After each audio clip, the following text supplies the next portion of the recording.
everyone, welcome to my YouTube channel Teaching Master.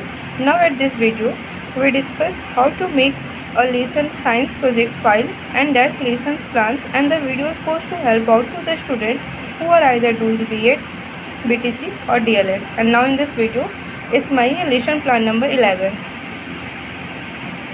Lesson plan ये मेरी biology की lesson plan है और ये जैसे कि मैंने पहले मेंशन किया हुआ है date, subject, period, class, topic, time taken. आज का मेरा लेसन प्लान का है topic cells. Now I start my lessons plan. जैसे कि मैंने पहले मेंशन किया है जर्नल ऑब्जेक्टिव्स।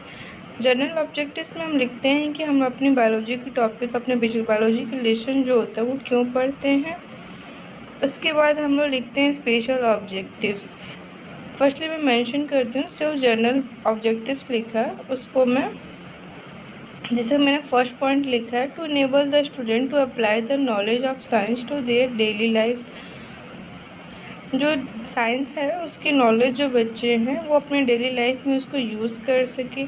सेकेंड पॉइंट जैसे मैंने लिखा हुआ to provide knowledge of fact, principle and concept of science. जो प्रोवाइड नॉलेज कर रहा है, फैक्ट दे रहा है, प्रिंसिपल्स जो उसके हैं उसको साइंस कॉन्सेप्ट पढ़ने के से समझ में आ पाए। थर्ड पॉइंट है to develop abilities to problem solving. उनके अंदर प्रॉब्लम सॉल्विंग की एबिलिटी पैदा हो। To develop abilities in reasoning, उसको तर्क कर पाए क्वेश्चन को, जो मैं उनसे मतलब कि रेजिस्ट कर पाऊँ या उसकी एबिलिटी जो मैं पढ़ाऊँ उनको वो उसको समझें और उसके बाद उस पर तर्क शहीद कर पाए।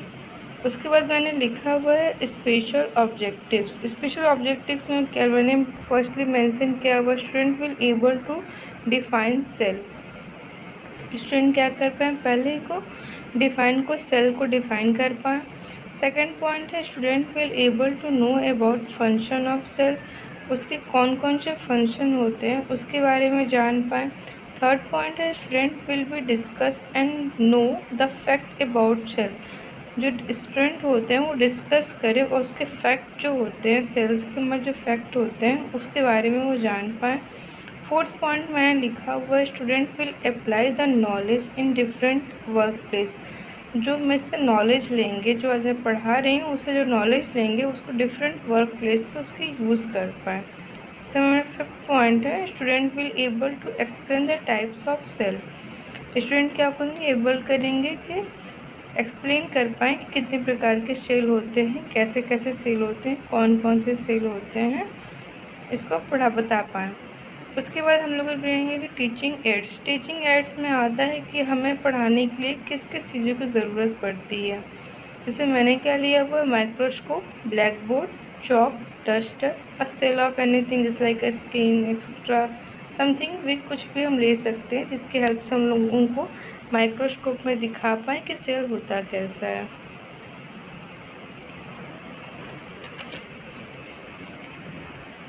ठीक, उसके बाद हम लोग लिखते हैं प्रीवियस नॉलेज। प्रीवियस नॉलेज में हम क्या करते हैं कि एक्टिविटीज़ जो हम the students will have familiar with activities and cell.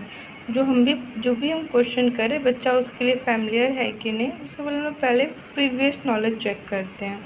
जैसे मैं उससे पहले प्रीवियस नॉलेज बेस्ड कुछ क्वेश्चन एराइज करूँगी। जो एराइज करने के लिए ये बहुत ही इम्पोर्टेंट होता है बिकॉज कि इससे जो बच्चा होता है उसका कंसंट्रेशन होता है कि वो चीज़ों को ध्यान दे कि हम उसे क्लास में आज क्या पढ़ा रहे हैं उस पर ध्यान दे। और बच्चों को पहले बहुत बेसिक से पढ़ाना पड़ता है ताकि वो चीज़ों को अपने दिमाग में आसानी से बैठा पाए। जैसे मैंने मेंशन किया है द सेकंड रो में कि teachers student activity and student activities. जैसे फर्स्टली मैंने उसे कुछ क्वेश्चन एराइज करूँगी। जैसे कि मैंने फर्स्ट क्वेश्चन एराइज किया है what makes the earth different from other planet. कौन सी ऐसी चीज़ जो हमारी अर्थ को दूसरे प्लैनेट से डिफरेंट फील कराती है। तो लिविंग बीइंग्स, वेदर। अच्छा, second question what are the living beings are there in earth. What are the कौन कौन तरह के लिविंग बीइंग्स हमारे अर्थ पे पाए जाते हैं। तो एनिमल, प्लांट्स, ह्यूमन्स और कम अंडर एनिमल और plant.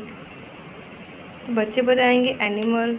Animals smallest unit of life is क्या होता है, तो क्या होता है, सेल होता है। व्हाट इज सेल, अभी इन लोगों के लिए क्या हो गया, प्रॉब्लमेटिक क्वेश्चन हो गया। तो तुरंत जैसे वो हम लोग 2 सेकेंड रुकते हैं, उसके बाद हम लोग तुरंत उसको देते हैं कि स्टेटमेंट ऑफ टॉपिक आज का टुडे का देते हैं।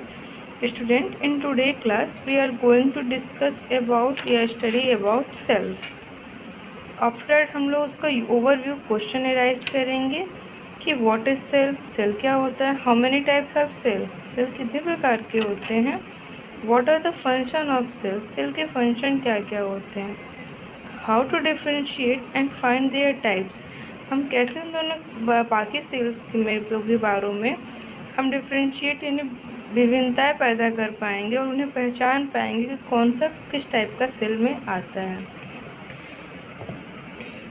उसके ठीक बाद हम लोग अपना टीचिंग पॉइंट 1 शुरू करेंगे। टीचिंग पॉइंट 1 का मतलब है कि हम उन्हें पढ़ाना शुरू करेंगे। जैसे मैंने कि इसमें इसको मेंशन किया हुआ है, cell is defined as the smallest basic unit of life that is responsible for all life process. Cell क्या होता है, सबसे स्मॉलेस्ट यूनिट होता है हमारी लाइफ का, हमारे जीवन का सबसे स्मॉलेस्ट लाइफ क्या होता है, सेल होता है। इस responsible for all life process, ये रिस्पॉन्सिबल होता है हमारे जितने भी लाइफ प्रोसेस होते हैं उन सब का। स्टडी ऑफ सेल को क्या कहते हैं, हम लोग सेल बायोलॉजी कहते हैं।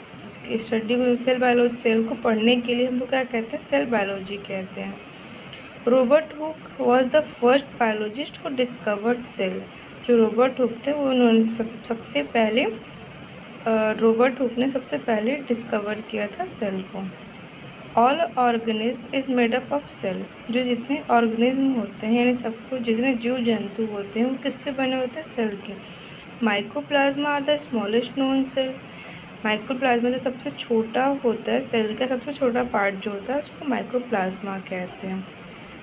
The provide structure to the body and convert the nutrient taken from the food into energy. ये क्या करता है, हमारी बॉडी के अंदर न्यूट्रिएंट को कन्वर्ट करता है एनर्जी के फॉर्म में। अब हम उन्हें वैसे पढ़ा के उन्हें उसके अच्छे बारे में उसको डिस्कस कर पाते हैं। तो इसलिए मैंने उसको एक एक बात को इंग्लिश और हिंदी दोनों समझा रही हूँ ताकि ये बायलिंगुअल की तरफ से सबको हेल्पफुल रहे। टाइप्स ऑफ सेल कितने होते हैं, 2 टाइप्स ऑफ सेल होते हैं, प्रोकैरियोटिक सेल्स होते हैं, यूकैरियोटिक सेल्स होते हैं। प्रोकैरियोटिक सेल्स में क्या होते हैं कि हैव नो न्यूक्लियस, उसके अंदर कोई न्यूक्लियस नहीं होता है। They are single called microorganism include archaea, bacteria, cyanobacteria, यानी इन सब चीज़ों के जो अंदर पाया जाता है जो सिंगल सेल्ड होते हैं और इनके अंदर कोई न्यूक्लियस नहीं पाया जाता, उनको प्रोकैरियोटिक सेल कहते हैं। यूकैरियोटिक सेल क्या होता है, ट्रू न्यूक्लियस, जिसके अंदर न्यूक्लियस पाए जाते हैं। साइज रेंज, जो साइज रेंज होता है उसका 10 UM to 100 UM होता है, म्यूम। इंक्लूड प्लांट में पाया जाता है, फंजाई में पाया जाता है, प्रोटोजोआ, एनिमल, ह्यूमन बींग, सब चीज़ में पाया जाता है। ये जो रिप्रोड्यूस करते हैं सेक्सुअली और एसेक्सुअली बोथ में करते हैं। और जो प्रोकैरियोटिक होते हैं वो DNA और या RNA में पाए जाते हैं। उसके बाद हम लोग जैसे क्वेश्चन रिकॉर्डिंग करेंगे। फर्स्ट जिसमें जो मैंने पढ़ाया है पहले में, क्वेश्चन रिकॉर्डिंग टीचिंग पॉइंट 1 से कुछ क्वेश्चन रिलेट करके क्वेश्चन करेंगे। जैसे मैंने क्वेश्चन एराइज किया है, बेसिक यूनिट ऑफ लाइफ क्या होता है, सेल होता है। फिर सेकंड क्वेश्चन एराइज करेंगे, फिर उन्हें अप्रिशिएट करेंगे गुड और वेरी गुड कह के। हर क्वेश्चन के बाद हमें अप्रिशिएशन करना बहुत इम्पोर्टेंट होता है। उसके बाद हम लोग लिखेंगे study of cell is known as, हम लोग जो सेल के बारे में पढ़ते हैं उसको क्या कहते हैं, cell biology. Who discover cell, the third question is who discover cell, Robert Hooke, good, very good. Fourth, what are the function of cell, अब उसके फंक्शन क्या है सेल के। तो अब ये लोगों के लिए क्या हो गया, प्रॉब्लमेटिक क्वेश्चन हो गया। जैसे वो वहाँ प्रॉब्लमेटिक क्वेश्चन हो गया, अब हम टीचिंग पॉइंट 2 पढ़ाना शुरू करेंगे। टीचिंग पॉइंट 2 में मैंने उसका देयर फंक्शन बताए हुए हैं, जैसे their organism and their function. अब उसके अंदर क्या क्या पाए जाते हैं, nucleus, nuclear membrane, chromosome, endoplasmic reticulum, Golgi bodies, ribosome, mitochondria, lysosomes, chloroplast and 10th vacuoles. अब फंक्शन क्या होता है? इस cell perform major function for growth and development of an organism, perform करता है हमारे growth and development of organisms का। बाकी जो ऊपर मैंने पॉइंट्स लिखे हैं उसको जो मैंने यहाँ पे स्ट्रक्चर डायग्राम बनाया है, यानी इस डायग्राम को मैं ब्लैक बोर्ड पर इसको बनाऊँगी और इसमें मैं सब कुछ मेंशन किया, जैसे कि ये है गोल्गी बॉडीज़, ये सेंट्रियोल है, ये साइटोप्लाज्म जो इसके अंदर पाए जा रहे हैं, ये न्यूक्लियोलस है, ये न्यूक्लियस है, ये न्यूक्लियस है, ये माइटोकॉन्ड्रिया, रफ एंडोप्लाज्मिक जो इसके बाहर ही पाए जाते हैं, इसी पे स्मूथ एंडोप्लाज्मिक पाए जाते हैं, प्लाज्मा मेम्ब्रेन हुआ, राइबोसोम हुआ। अब इसकी मदद से यानी इस डायग्राम की मदद से हम इन सब चीज़ों को मेंशन करके उन्हें बताएंगे कि हमारी जगह कहाँ कहाँ हमारे सेल के अंदर ये पाए जाते हैं और किस किस नाम से जाने जाते हैं। फिर जैसे कि मैंने यहाँ पे पॉइंट लिखा था फंक्शन ऑफ सेल्स के अंदर, the skin is made up of large number of cell. जो हमारा स्किन होता है वो लार्ज नंबर ऑफ सेल से बना होता है। All the organism made up of from cell, जितने ऑर्गेनिज्म होते हैं यानी जितने जीव जंतु होते हैं वो सब किससे बने होते हैं? सेल से बने होते हैं। In the process of meiosis the parent cell divide into the daughter cell. Mitosis करने के बाद जो पेरेंट सेल होते हैं यानी कि जो फर्स्टली जो पहले सेल होते हैं वो क्या करते हैं? वो अपने आप को डिवाइड करते हैं डॉटर सेल में। Cell require energy to carry out various chemical process. जो सेल होता है उसको बहुत एनर्जी चाहिए होता है, तो वेरियस केमिकल प्रोसेस को तुम्हारे बॉडी के अंदर को वो करने के लिए करने के लिए। अब हम उसके बाद एक नेक्स्ट पॉइंट लें, क्या लिखा है मैंने? A cell aids in reproduction through the process called mitosis and meiosis. जो सेल होता है वो रिप्रोडक्शन कैसे करता है? माइटोसिस और मियोसिस के बलबूते पे। जैसे कहने का मतलब है कि अगर वो माइटोसिस मतलब खुद को डॉटर सेल में एक डिवाइड करके करेगा या फिर मल्टीप्लाई करके करेगा। Cells are responsible providing structure to the organism and perform several function necessary for carrying out life process. जो सेल होता है रेस्पॉन्सिबल किस तरह का स्ट्रक्चर ऑफ ऑर्गेनिज्म को देने के लिए एंड परफॉर्म सेवरल फंक्शन, ये बहुत सारे फंक्शन क्या करता है? कैरी करता है। अब जब मैंने अपना वो लेशन प्लान सेकंड पढ़ा लिया, अब हम क्वेश्चन रिगार्डिंग करेंगे सेकंड पॉइंट लेशन पॉइंट 2 के हिसाब से। तो मैंने इसमें क्या क्वेश्चन एराइज किया है, मतलब ताकि बच्चों को ध्यान दे कि वो पढ़ रहे हैं। तो जैसे हम लोग पूछते हैं उस समय बच्चे क्या करते हैं? लिसन केयरफुली, उन्हें ध्यानपूर्वक को सुनते रहते हैं। जो मैं पढ़ा रही हूँ उसे क्या करते हैं? वो ध्यानपूर्वक सुनते रहते हैं। उसके बाद मैं क्या करूँगी? क्वेश्चन रिगार्डिंग करूँगी, what are the function of cell. Cell का क्या क्या फंक्शन है? तो growth and development of organism. मैं बोलूँगी good. The process of reproduction in cell, तो किस रिप्रोडक्शन ऑफ सेल का होता है? किस प्रोसेस होता है? मायोसिस एंड मियोसिस के हिसाब से होता है। Okay good. Name the 2 types of cell. दोनों टाइप्स के जो सेल हैं उनका नाम बताओ। तो बताएंगे बच्चे prokaryotic, eukaryotic. Then we appreciate good और वेरी गुड। देन हम जब मैंने ब्लैक बोर्ड पर बड़ा पढ़ाते समय जो ज़रूरत पड़ी, तो ये मेरा ब्लैक बोर्ड है। ब्लैक बोर्ड वर्क लिखेंगे, इसमें मेंशन करेंगे। मेक डायग्राम इन इस कॉपी। बच्चे क्या करेंगे? इस समय डायग्राम बनाएंगे अपनी कॉपी के अंदर। फिर मैंने एग्जामिंग वर्क, अब मैं क्या करूँगी? एग्जामिंग करूँगी। क्लास में 1 राउंड लगाऊंगी, 2 राउंड लगाऊंगी, ताकि मैं एग्जामिन कर पाऊँ कि बच्चे कर क्या रहे हैं, वो डायग्राम बना रहे हैं कि नहीं बना रहे हैं, या फिर जो पढ़ाई हूँ समझे हैं कि नहीं समझे हैं। To check student work what he is doing in the class. मैं क्या करूँगी? 1 राउंड बना के चेक करूँगी। स्टूडेंट रन डाउन इन इस कॉपी। बच्चे क्या करेंगे? इस समय अपनी कॉपी में सब कुछ को लिखेंगे। फिर अगर बच्चे लिख लेते हैं तो अब हम उनसे कुछ ऐसे प्रीवियस नॉलेज में कुछ पूछ सकते हैं, जैसे कि अगर तुम्हें समझ में आई कि नहीं आया। अगर जिसको कुछ समझ में ना आए वो मुझसे तो फिर से पूछ सकता है। ऐसे क्वेश्चन एनालाइज करने के बाद हम होमवर्क देंगे। जैसे कि मैंने होमवर्क क्या दिया हुआ है?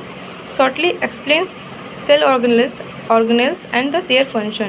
तो तुम आसानी से मुझे समझाओ शॉर्टली में, कम में, कि सॉरो सेट्स के कहते हैं cell organism and their function के बारे में। ह्यूमन हैव इकोरोटिक और प्रोकैरियोटिक सेल।